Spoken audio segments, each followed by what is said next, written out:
We've lost David Berman, which is very sad for all of us in this particular songwriting community and a lot of his fans all around the world. And I had a pretty dark winter myself. And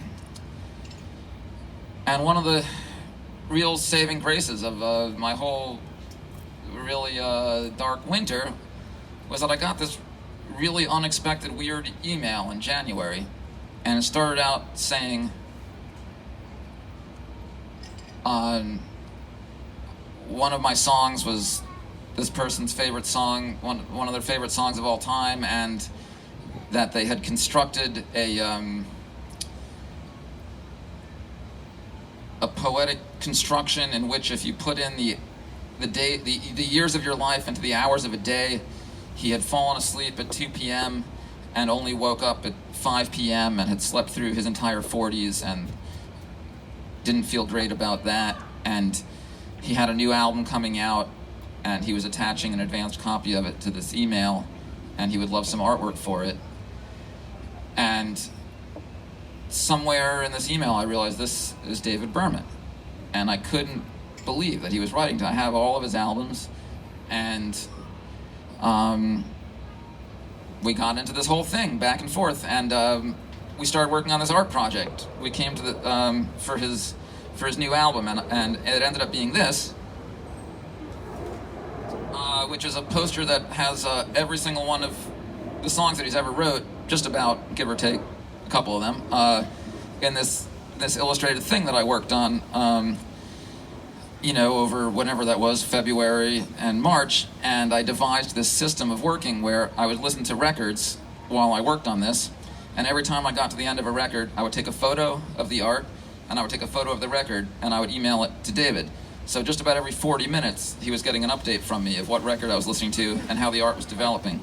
And this project and watching it develop was making me so happy. It was like so great that I got to do this thing for him, and it was making him so happy too. And he was just telling me like how happy he was at how it was coming out, and we both were just tuning in. But the record that he had sent me, the advanced copy of his new album, was the saddest, most depressed and suicidal record I'd ever heard. And I was telling everybody that I was telling about this, like Tina was one of the first people I told, and I was like, when you hear this record, this is the work of a guy who's about to kill himself. Like, this is the most hopeless, depressed record that anybody's ever made. And I was trying to keep my professional cool in writing back and forth with him, and at a certain point I felt like I had to address the elephant in the room and be like, I've told you I think your album is great, but that's like kind of like reading somebody's suicide note and saying that it has nice grammar. And we got into a little exchange about that, and I was not that far removed from that myself, and I was, I'm like a depressive type myself. I've entertained those thoughts as much as many other people have, and we kind of we were laughing it off, and we had these email exchanges talking about like, what if when we first meet each other we just kill ourselves together? Maybe that'll get a good review on Pitchfork. And we were like laughing about it. And when you, at least in my encounters with great artists whom I admire, there's this line where you kind of feel like at any given second you're about to just fall on your knees and be like, oh my God, you're the greatest, and you're trying not to do that. You're trying not to be like, you're so awesome, you're the absolute greatest, because you're trying to like maintain the illusion that you could be a peer of this. You could just be there, oh, we're just casually buddies, yeah, me and God just hanging out.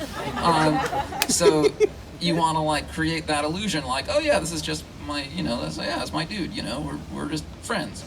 But when the art project was done, and I was like, okay, this is maybe the end. Maybe this is the end of our communication. I kind of blew my cool, and I wrote him an email telling him how great I thought his stuff was. And as soon as I hit send, I really regretted it. And I was like, I've really gone too far. That was embarrassed. I shouldn't have really gushed like that to him.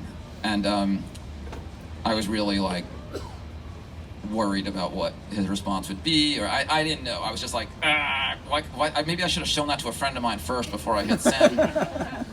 And then his response was like so off the charts sweet and great that I'm just so glad that I sent. And I'll read this exchange to you.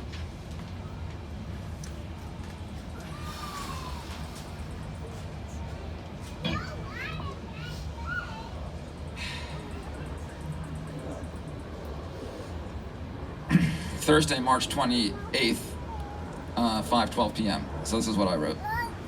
I'm celebrating the finished art by loading up my 5-disc CD player with Silver Jews albums, and I had a listening marathon last night, and then I listened to the remaining albums this morning. I'm sure you don't need to hear it from me, but you are an absolute staggering master of artistic power.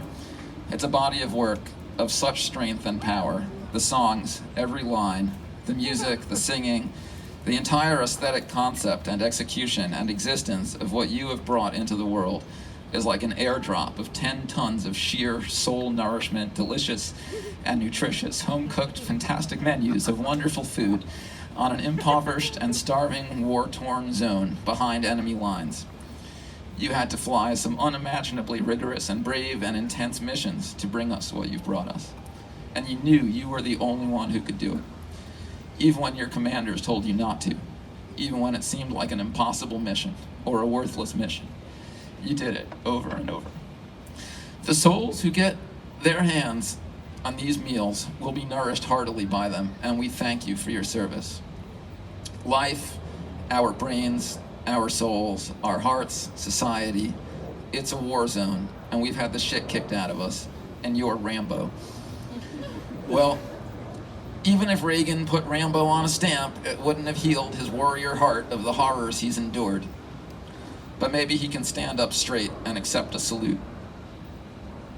That's part of his job, too. And then he wrote back, "That is the most flattering paragraph I've ever read. I'm printing it out to put in my wallet."